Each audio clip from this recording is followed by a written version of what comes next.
Saint Dominic never set out to found a religious order that would have tens of thousands of people and span the 5 continents. It was when he went out with his bishop on a long trip that he discovered the extent of the Albigensian heresy. He discovered his call just by talking to people, finding their needs, and he realized how lost people were becoming. And so that was how he left his comfortable cathedral life. He got all of these friar brothers to join him because they saw that need, and they went out 2 by 2 to fulfill that need of preaching, of guidance. I joined the Dominicans when I was 29. At that point in my life, I had already been involved in a number of faith formation groups at my parish, and we did Bible study. But I just felt that it wasn't enough. And I was also looking for a more stringent theological formation. And I found that the Dominicans offered that because we were studying theology at the time, and also as our lay fraternity formed, we decided to commit ourselves to lives of prayer as well as study, so that our prayer life and our intellectual lives would go hand in hand. So I think the structure was something which I found very helpful.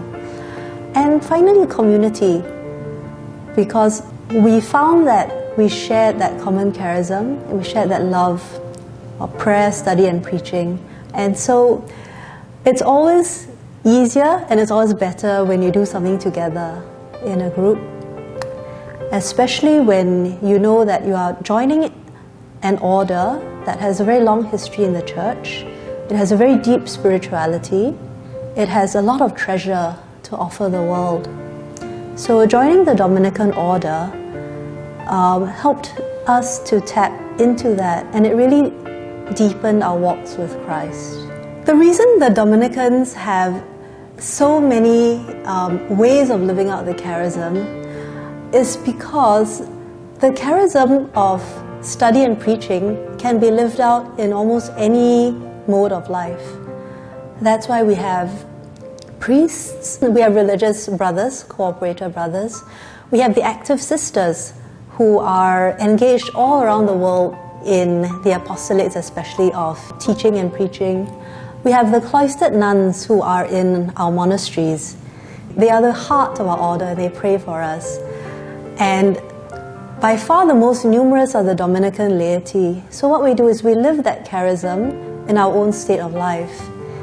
Unlike the fathers and the brothers and sisters who go where the order sends them, the order lets the lay people remain in their own homes with their own families, witnessing to the gospel from where we are. We each bring our own gifts to the order. We have a common mission, but we preach in accordance with our states in life. And many of the lay Dominicans in Singapore are very active in the church. All of us have that common love for God, for the church, and also the holy preaching.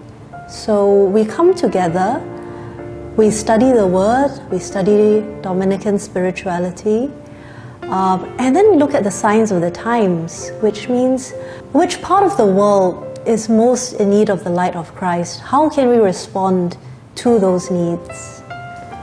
And in every country, the situation is different.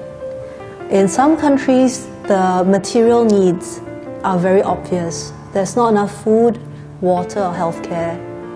In Singapore, which looks like a very rich country, and then when you go below the surface, you find that there is great spiritual hunger.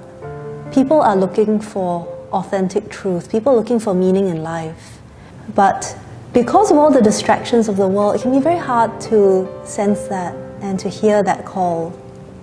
So our mission really is to make Jesus known, to make the teachings of the church comprehensible. And not just comprehensible, but lovable. They're not just rules which constrain us and limit our freedom, but they are rules which help us to guide our lives so that we can be the best people that God intended us to be.